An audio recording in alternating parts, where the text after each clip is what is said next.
kuzungumza. Sasa familia moja kutoka kijiji cha Nyankono, eneo bunge la Borabu, kaunti ya Nyamira, inaomboleza vifo vya watu wawili wa familia moja katika mazingira ya kutatanisha ndani ya siku chache. Mwathiriwa hivi punde, mwanamke mwenye umri wa miaka 64, alipatikana akiwa amefariki katika hali ya kutishia siku 3 tu baada ya binamu yake kuuliwa katika boma lilo hilo.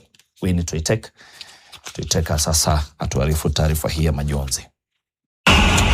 Siku 3 tu baada ya familia hiyo kukumbwa na mauaji ya kikatili ya mmoja wa jamaa zao, mkasa mwingine umetokea katika kijiji cha Nyankono. Jane Merewa mwenye umri wa miaka 64 anaripotiwa kushambuliwa akiwa amelala nyumbani kwake kabla ya mwili wake kupatikana ukiwa umeungua vibaya. Ripoti za awali zinaonyesha kuwa washukiwa walimmwagia kemikali kabla ya kumchoma moto. Auntie akaenda kuangalia akapata ni huyo alikuwa amelala hapo chini, wamemlalisha hivi.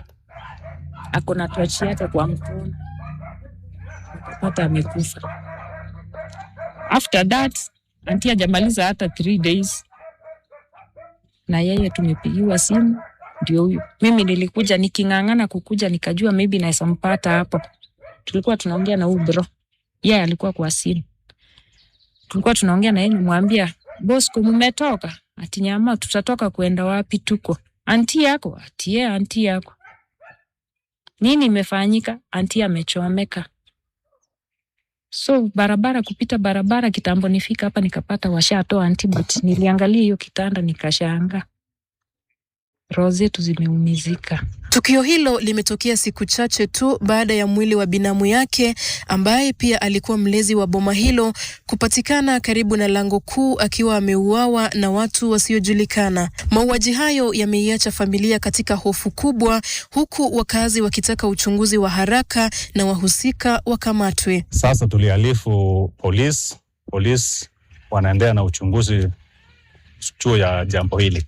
It is really functional.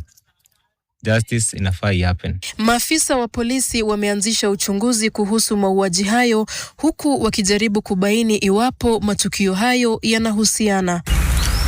Winnie Tuiteka, NTV.